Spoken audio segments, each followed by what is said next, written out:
Yajuj dan Majuj, suku yang dirantai, sebuah dokumenter yang mengerikan.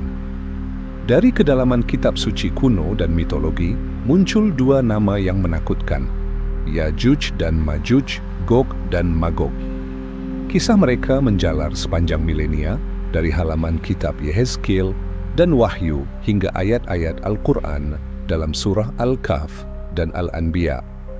Dalam Alkitab, Gog adalah panglima perang yang garang. Magog adalah negeri yang ia kuasai, pasukan yang ditakdirkan mengamuk di akhir zaman. Al-Quran menyebut mereka sebagai suku barbar, tersegel di balik penghalang perkasa oleh sosok misterius bernama Dzu Al-Qarnain, sang pemilik dua tanduk. Tembok itu, ditempa dari besi dan tembaga cair, dibangun di antara dua gunung, mengurung gerombolan gelisah ini hingga hari perhitungan terakhir dunia. Setiap malam, mereka menggaruk buas dinding penjara mereka, mengikis batu dan logam. Desahannya menggema seperti guru di bawah kerak bumi. Identitas Dzu Al-Qarnain hilang dalam kabut sejarah. Sebagian mengira Alexander Agung, yang lain menebak Cyrus atau Darius. Namun penghalang itu tetap menjadi sangkar mereka. Terletak entah di mana di balik gurun es Kaukasus atau Asia Tengah, negeri musim dingin abadi dan kegelapan tanpa akhir. Peta abad pertengahan menggambarkan penjara ini di luar batas dunia yang dikenal, tempat gerombolan liar menunggu dan mengintai, terkutuk untuk diam, namun selalu gelisah. Dampak mitologi dan budaya legenda, Yajuj dan Majuj menyebar dan berubah bentuk melintasi budaya. Sarjana Muslim abad pertengahan melihat mereka sebagai suku mengerikan, setengah manusia, setengah binatang, pemakan daging manusia, menakutkan tak terperi. Invasi Mongol memberi ketakutan ini wujud nyata ketika pasukan tak terbendung menyerbu bagaikan gelombang binatang buas bermata menyala dan hati baja. Dalam cerita rakyat Tiongkok, makhluk seperti Yeti bergema dalam mitos ini, manusia raksasa liar bersembunyi di gunung bersalju. Peta Eropa abad pertengahan menempatkan Gog dan Magog sebagai raksasa bertanduk di ujung dunia, terikat di balik gerbang tak terlihat. Di dasar mitos ini tersimpan ketakutan universal bahwa kekacauan dan kehancuran mengintai tepat di luar batas rapuh peradaban, menunggu dinding itu runtuh. Penampakan modern ketertarikan pada Yajuj dan Majuj kembali menguat dalam beberapa dekade terakhir. Penjelajah di pegunungan terpencil melaporkan fenomena aneh, jejak kaki raksasa yang terlalu besar untuk hewan manapun, gangguan listrik aneh, dan gumaman rendah seperti nyanyian kuno yang tak bisa dijelaskan. Tahun 1917, sebuah ekspedisi ke pegunungan Altai merekam lantunan menyeramkan dari lembah gletser tersembunyi. Bayangan kerangka samar berkelebat di kamera termal, dan jejak tangan raksasa terukir di es, mustahil terjadi secara alami. Citra satelit mengungkap formasi geometris aneh di Siberia dan Mongolia, diduga sisa tembok atau terowongan kuno yang dahulu mengurung suku-suku itu. Para ilmuwan bersikeras banyak yang alami, namun para penganut percaya itu adalah retakan di segel kuno. Perubahan iklim mempercepat pencairan es dan aktivitas seismik, mungkin menguak rahasia yang terkubur ribuan tahun di bawah tanah beku. Kesaksian.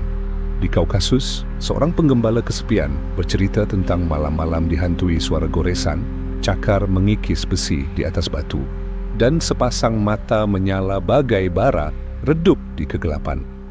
Ia merasakan lapar buas dalam sosok menjulang yang mengintainya dari tepi hutan.